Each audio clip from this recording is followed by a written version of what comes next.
श्री स्वामी समर्थ. आपल्या सर्वांचे माझ्या या यूट्यूब चॅनलवर अगदी मनापासून स्वागत. स्वामी महाराजांच्या कृपेने आपल्या सर्वांच्या सर्व इच्छा मनोकामना पूर्ण होत ही स्वामींच्या चरणी प्रार्थना करते आणि आपल्या आजच्या या व्हिडिओला सुरुवात करते. 13 डिसेंबर 2023 रोजी मार्गशीर्ष महिन्याला सुरुवात होणार आहे आणि या महिन्यात प्रत्येक गुरुवारी महालक्ष्मीचं व्रत केलं जातं. आपल्या कुटुंबाला सुख, समाधान, शांती, ऐश्वर्य प्राप्त व्हावं, तसेच श्री महालक्ष्मी मातेची आपल्यावर आणि आपल्या संपूर्ण कुटुंबावर सदैव कृपा राहावी म्हणून हे व्रत केलं जातं. मार्गशीर्ष महिन्यात येणाऱ्या पहिल्या गुरुवारी या व्रताला सुरुवात केली जाते आणि मार्गशीर्ष महिन्यामध्ये येणारे 4 गुरुवार हे व्रत केलं जातं आणि शेवटच्या गुरुवारी या व्रताचं उद्यापन केलं जातं. तर आज आपण या व्हिडिओमध्ये स्त्रियांनी या मार्गशीर्ष महिन्यामध्ये काही नियमांचं पालन करायचं आहे. आता हे कोणते नियम आहेत तर हे आपण या व्हिडिओमध्ये जाणून घेणार आहोत. तर मी आज तुम्हाला जे काही नियम सांगणार आहे तर हे नियम संपूर्ण मार्गशीर्ष महिना स्त्रियांनी अवश्य पाळायचे आहेत. त्याचबरोबर ज्या चुका सांगणार आहे तर त्या चुका अजिबात देखील करायच्या नाहीत. तुम्ही जर या नियमांचं पालन केलं नाही आणि या चुका जर करत राहिला तर तुम्ही कितीही मनोभावे व्रत केलं, कितीही मनोभावे लक्ष्मी मातेची सेवा केली तरी देखील तुम्ही केलेल्या व्रताचं तुम्हाला फळ प्राप्त होणार नाही आणि लक्ष्मी माता नाराज होऊन तुमच्या दारातूनच परत जाईल. आणि त्यामुळं तुमच्या घरावरती संकट येण्याची देखील दाट शक्यता आहे. आणि यासाठीच तुम्हाला हा संपूर्ण मार्गशीर्ष महिना मी जे काही नियम सांगणार आहे तर हे नियम अवश्य पाळायचे आहेत. त्याचबरोबर ज्या चुका मी तुम्हाला सांगणार आहे तर त्या चुका देखील तुम्हाला टाळायच्या आहेत. तरच तुमच्यावरती लक्ष्मी मातेची कृपा होणार आहे आणि लक्ष्मी मातेच्या कृपेने तुमच्या घराची भरभराट होणार आहे. घरामध्ये सुखशांती येणार आहे आणि यासाठीच आपल्या घरामध्ये सुखशांती नांदावी यासाठी आपल्याला मी जे नियम सांगणार आहे तर ते नियमांचं पालन अवश्य करायचं आहे. तर आता आपल्याला कोणते नियम अवश्य पाळायचे आहेत आणि कोणत्या चुका आपल्याला अजिबात करायच्या नाहीत, या चुका टाळायच्या आहेत, हे जाणून घेण्याकरिता व्हिडिओ शेवटपर्यंत पहा. त्याचबरोबर चॅनलवर जे नवीन आहेत त्यांनी चॅनलला सबस्क्राईब करा आणि व्हिडिओ पाहत असताना व्हिडिओला लाईक करायला विसरू नका. आता जो पहिला नियम स्त्रियांनी संपूर्ण मार्गशीर्ष महिना पाळायचा आहे तो म्हणजेच आपल्या तुळशीजवळ तिन्ही सांजेच्या वेळेला रोज देशी गाईच्या तुपाचा दिवा लावायचा आहे. आणि हा दिवा प्रज्वलित करत असताना याच्यामध्ये आपल्याला कलाव्याची वात जोडवात लावायची आहे आणि हा दिवा लावत असताना याच्यामध्ये आपल्याला एक लवंग आणि एक भीमसेनी कापराची वडी टाकायला विसरायचं नाही. लवंग ही लक्ष्मी मातेला अत्यंत प्रिय असल्यामुळं लक्ष्मी मातेला आमंत्रित करण्यासाठी ही लवंग आपल्याला या दिव्यामध्ये टाकायची आहे. त्याचबरोबर भीमसेनी कापूर हा ज्या आपल्या आजूबाजूला नकारात्मक शक्ती असतात किंवा कोणते दोष असतील तर हे सर्व दोष हा भीमसेनी कापूर खेचून घेत असतो आणि म्हणूनच आपल्याला याच्यामध्ये या दिव्यामध्ये भीमसेनी कापराची वडी आणि हे जी लवंग आहे तर ती टाकायला विसरायचं नाही. तसेच हे गुरुवारचे व्रत करत असताना या व्रताची सुरुवात ही मार्गशीर्ष महिन्यातील पहिल्या गुरुवारीच करायची आहे आणि याचे उद्यापन शेवटच्या गुरुवारी करायचं आहे. तसेच हे व्रत करत असताना हे व्रत कोणीही केलं तरी देखील चालू शकतं, म्हणजेच कुमारिका करू शकतात, सवाष्ण स्त्री करू शकते किंवा पुरुष देखील हे व्रत करू शकतात. त्याचबरोबर गुरुवारी हे जे व्रत जी स्त्री करणार आहे तर त्या व्रतधारी स्त्रीनं बुधवारी सूर्यास्तापासून ते शुक्रवारी सूर्योदयापर्यंत कांदा, लसूण यासारखे जे तामसिक पदार्थ असतील तर ते पदार्थ खायचं टाळायचं आहे. त्याचबरोबर हे जे व्रत आहे तर हे व्रत करत असताना केवळ पाणी, दूध आणि फळांचे सेवन करूनच हा उपवास करायचा आहे, व्रत करायचं आहे. जर शक्य होत नसेल तर तुम्ही उपवासाचे इतर जे पदार्थ असतात तर ते देखील खाल्ले तरी चालू शकते. परंतु जर शक्य असेल तर केवळ पाणी, दूध आणि फळांचं सेवन करूनच हा उपवास करायचा आहे, व्रत करायचं आहे. आणि संध्याकाळी श्री महालक्ष्मी व्रताची कहाणी वाचून झाल्यानंतर, आरती झाल्यानंतर गोडाधोडाचे पदार्थ खाऊन हा उपवास सोडायचा आहे. त्याचबरोबर आपण ही पूजा करत असताना किंवा कहाणी वाचत असताना आपलं मन शांत आणि आनंदी असावं याची आपल्याला काळजी घ्यायची आहे. त्याचबरोबर या व्रताच्या दिवशी आपल्या घरातील वातावरण देखील आनंदी असावं याची देखील आपल्याला काळजी करायची आहे. जर ही पूजा करण्यास तुम्ही असमर्थ असाल किंवा जर तुम्हाला मासिक अडचण असेल किंवा सुतक असेल किंवा इतर कोणतीही अडचण असेल तर तुम्ही ही पूजा इतर कोणाकडूनही मांडून घेऊ शकता. परंतु हा जो गुरुवारचा उपवास आहे तर तो उपवास आपल्या स्वतःलाच करायचा आहे. त्याचबरोबर आपण ज्या ठिकाणी या व्रताची मांडणी करणार आहोत तर त्या ठिकाणी आपल्याला अगोदर गोमूत्र शिंपडून घ्यायचं आहे. जर गोमूत्र नसेल तर गंगाजल शिंपडलं तरी देखील चालेल, परंतु गोमूत्र किंवा गंगाजल शिंपडून मगच आपल्याला या ठिकाणी व्रताची मांडणी करायची आहे.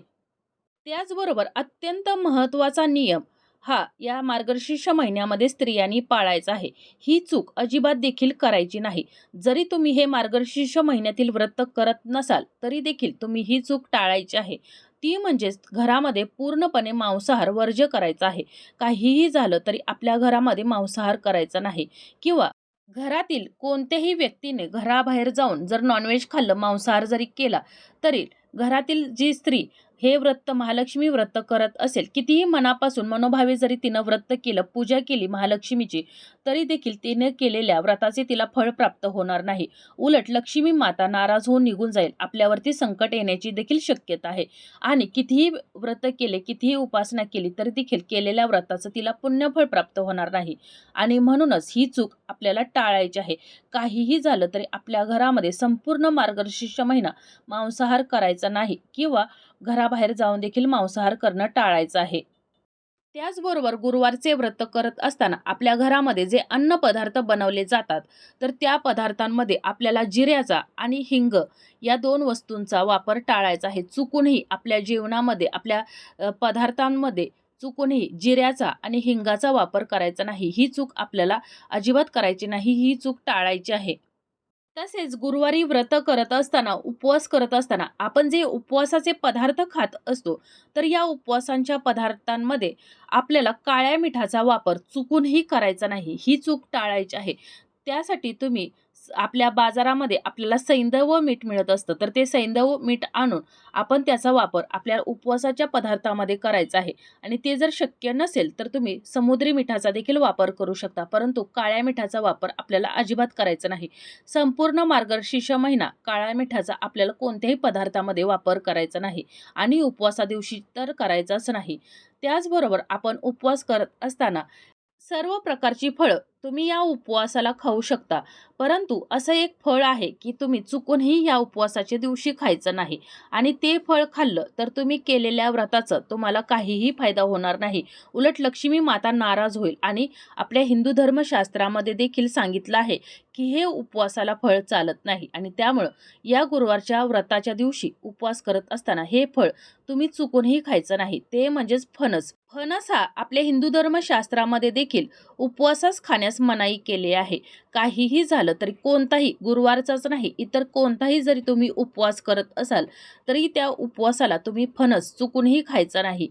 त्याचबरोबर हा गुरुवारचा उपवास करत असताना, व्रत करत असताना, व्रत करणाऱ्या व्यक्तीने किंवा व्रत करत नसाल तरी देखील या दिवशी आपल्याला काही गोष्टी खायच्या टाळायच्या आहेत. व्रत करणाऱ्या व्यक्तीने देखील खायच्या नाहीत आणि जो व्यक्ती व्रत करत नाही तर त्या व्यक्तीनं देखील या वस्तू खायच्या टाळायच्या आहेत. तर त्या म्हणजेच कंदमुळे. कंदमुळे म्हणजे जमिनीच्या आतमध्ये जे उगवणाऱ्या ज्या भाज्या आहेत किंवा जी फळं आहेत तर ती आपल्याला खायची नाही. तर त्यामध्ये तुम्ही गाजर, बीट किंवा मुळा, कांदा या ज्या वस्तू आहेत तर त्या या गुरुवारच्या दिवशी चुकूनही व्रत करणाऱ्या किंवा न करणाऱ्या व्यक्तीने खायच्या टाळायच्या आहेत. त्याचबरोबर हा उपवास करत असताना तुम्ही उपवासाचे सर्व पदार्थ खाऊ शकता. म्हणजे साबुदाण्याची खिचडी खाऊ शकता, रसदार फळं खाऊ शकता किंवा इतर कोणतेही उपवासाचे पदार्थ खाऊ शकता. परंतु मसालेदार पदार्थ खायचे आपल्याला टाळायचे आहेत. त्याचबरोबर आपल्याला जास्त तेलकट असे देखील पदार्थ या उपवासाच्या दिवशी खायचे नाहीत. जेणेकरून आपल्याला त्रास होईल असे जे पदार्थ असतील तर ते देखील आपल्याला या दिवशी खायचे टाळायचे आहेत. त्याचबरोबर घरातील काही व्यक्तींना व्यसन करण्याची सवय असते.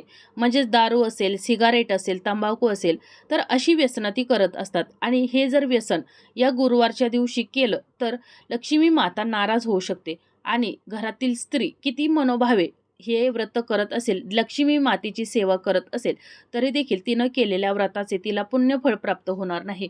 उलट लक्ष्मी माता नाराज होऊन दारातूनच परत निघून जाऊ शकते. यासाठी घरातील कोणीही, कोणत्याही पुरुषाने हे व्यसन करणं टाळायचं आहे आणि या दिवशी तरी टाळायचंच आहे. तसेच या पूजेची मांडणी करत असताना आपल्याला सकाळी देवपूजा करत असतानाच आपल्याला या पूजेची मांडणी करायची आहे. जर तुम्हाला सकाळी जर पूजेची मांडणी जर करणं शक्य नसेल, तर संध्याकाळी 5 ते 7 या दरम्यान आपल्याला या पूजेची मांडणी अवश्य करायची आहे. 5 ते 7 मध्ये लक्ष्मी माता आपल्या घरामध्ये आगमन करण्याची वेळ असते आणि त्यावेळेलाच आपल्याला हे लक्ष्मी मातेचे व्रताची मांडणी करायची आहे. त्याचबरोबर या गुरुवारच्या दिवशी जर तुम्हाला शक्य असेल, तर लाल रंगाचीच वस्त्र परिधान करायची आहेत. लाल रंग हा लक्ष्मी मातेचा अत्यंत प्रिय असा रंग आहे आणि त्यामुळेच तुम्ही जर या लाल रंगाची वस्त्र परिधान करून जर लक्ष्मी मातेची जर पूजा केली, व्रत केलं, तर लक्ष्मी माता तुमच्यावर अधिक प्रसन्न होईल आणि तुम्ही केलेल्या व्रताचं तुम्हाला पुण्यफळ प्राप्त होणार आहे. तसेच या दिवशी गुरुवारचा उपवास करत असताना दिवसभर आपल्याला लक्ष्मी मातेच्या ओम श्री महालक्ष्मी नमः या महामंत्राचा जप करत राहायचा आहे. कोणाशीही वादविवाद करायचा नाही, भांडणं करायची नाहीत, कलह करायचं नाही. घरामध्ये आनंदी वातावरण कसं राहील याची आपल्याला विशेष काळजी घ्यायची आहे. त्यानंतर संध्याकाळी आपल्याला उपवास सोडायचा आहे. त्याचबरोबर आपल्याला गाईला देखील या दिवशी गोग्रास अवश्य द्यायचा आहे. त्याबरोबरच आपण ही व्रत करत असताना जो नारळ आपण कलशावरती स्थापित करत असतो, तर हा नारळ आपण न सोललेला घ्यायचा आहे आणि जर सोललेला जर नारळ घेतला तर त्याला तडा जाण्याची शक्यता जास्त असते. त्यामुळं न सोललेलाच नारळ आपल्याला या व्रताच्या पूजेसाठी घ्यायचा आहे आणि हा नारळ आपल्याला कलशावरती स्थापन करायचा आहे. आणि जे गुरुवार आहेत म्हणजे 4 गुरुवार असतील किंवा 5 गुरुवार असतील, तर ह्याच नारळाची आपल्याला पूजा करायची आहे. त्याचबरोबर आपण पूजा मांडणीसाठी जे साहित्य घेतलेलं असेल, म्हणजेच आपण जो विडा ठेवलेला आहे, ज्याच्यावरती खारीक, सुपारी, बदाम, हळकुंड, तर या ज्या वस्तू आहेत, तर त्याच वस्तू आपल्याला प्रत्येक गुरुवारी वापरायच्या आहेत. परंतु फुले आणि पाने जी आपण वापरत आहोत, तर ही फुलं आणि पानं आपल्याला बदलत राहायचं आहे. दरवेळेला आपल्याला नवीन पानं आणि फुलं या पूजेसाठी घ्यायची आहेत. त्याचबरोबर हा संपूर्ण मार्गशीर्ष महिना लक्ष्मी मातेला समर्पित असल्यामुळं आपल्याला जितक्या जास्त सेवा आणि जितके जास्त व्रत करणं शक्य असेल, तितकी जास्त सेवा आणि व्रत आपल्याला करायची आहेत. म्हणजेच तुम्ही शुक्रवारी वैभव लक्ष्मी व्रत देखील करू शकता किंवा मंगळवारी तुम्ही अन्नपूर्णा देवीची देखील पूजा करू शकता. ज्या सेवा तुम्हाला शक्य असतील, तर त्या सेवा तुम्ही या मार्गशीर्ष महिन्यामध्ये तुम्हाला करायच्या आहेत.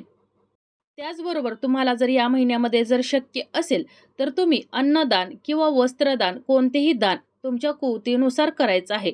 जेणेकरून लक्ष्मी माता तुमच्यावरती अधिक प्रसन्न होईल. त्याचबरोबर रोज रात्री झोपताना आपल्या घरामध्ये आपल्याला भीमसेनी कापूर अवश्य जाळायचा आहे. संपूर्ण मार्गशीर्ष महिना आपल्याला हा भीमसेनी कापूर आपल्या घरामध्ये जाळायचा आहे. हा भीमसेनी कापूर आपल्या घरामधील नकारात्मकता शोषून घेत असतो आणि म्हणूनच आपल्याला हा कापूर आपल्या घरामध्ये जाळायचा आहे आणि लक्ष्मी मातेची जितकी जास्तीत जास्त होईल तितकी या मार्गशीर्ष महिन्यामध्ये आपल्याला सेवा करायची आहे. जर तुम्हाला ही जर मार्गशीर्ष महिन्यातील व्रताची कथा जर वाचायला जमत नसेल किंवा येत नसेल, तर तुम्ही कोणाकडूनही ही कथा वाचून घेतली तरी देखील चालू शकते. तसेच आपण दुसऱ्या दिवशी सकाळी उठून आपण ही जी पूजा केलेली आहे, व्रत केलेलं आहे, तर त्याचे आपल्याला विसर्जन करायचं आहे. तर हे जे कलशातील पाणी आहे, तर ते पाणी आपल्याला इथं-तिथं न ओतता आपल्या तुळशीस घालायचं आहे आणि तुळशीला हळदी कुंकू लावून नमस्कार करायचा आहे. दर गुरुवारी आपल्याला नेमानं हे जे पाणी आहे, तर ते पाणी तुळशीला अवश्य अर्पण करायचं आहे आणि शेवटच्या गुरुवारी आपल्याला उद्यापन करायचं आहे. उद्यापनाच्या दिवशी सुवासिनींना आपल्या घरी बोलावून फळे, हळदी-कुंकू आणि जे लक्ष्मी व्रताचे कहाणीचं पुस्तिक आहे, तर ते पुस्तक आपल्याला हे भेट म्हणून या सुवासिनींना अवश्य द्यायचं आहे. तर अशा प्रकारे मी जे तुम्हाला जे नियम सांगितलेले आहेत, तर हे नियम पाळून जर तुम्ही हे महालक्ष्मी व्रत अगदी मनोभावे आणि मनापासून केलं, तर लक्ष्मी मातेची तुमच्यावर आणि तुमच्या संपूर्ण कुटुंबावरती कृपा होणार आहे आणि लक्ष्मी मातेच्या कृपेने तुमच्या घरामध्ये कधीही धनधान्याची संपत्तीची कमतरता भासणार नाही. तुमचं घर हे धनधान्याने भरणार आहे, घराची भरभराट होणार आहे आणि त्यासाठीच तुम्हाला या नियमांचं अवश्य पालन करायचं आहे. आणि म्हणूनच जो कोणी हे श्री महालक्ष्मी व्रत करत असेल, अगदी श्रद्धेने आणि मनोभावे जर करत असेल, तर त्याच्यावरती लक्ष्मी मातेची कृपा होणार आहे. लक्ष्मी माता प्रसन्न होणार आहे आणि लक्ष्मी माता आपल्यावर प्रसन्न झाल्यामुळं आपल्या घराची भरभराट झाली, सुखसमृद्धी आली, तरी देखील माणसाने उतू नये, मातू नये. नित्यनेमाने श्री महालक्ष्मी व्रत अवश्य करावे. देवीचे मनन चिंतन करावे. म्हणजे देवी सदैव तुमच्या पाठीशी उभी राहील आणि तुमच्या सर्व इच्छा मनोकामना पूर्ण करेल.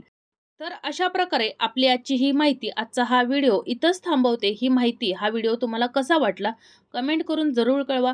माहिती आवडली असेल तर व्हिडिओला लाईक करा, चॅनलला सबस्क्राईब करा आणि हा व्हिडिओ जास्तीत जास्त शेअर करा.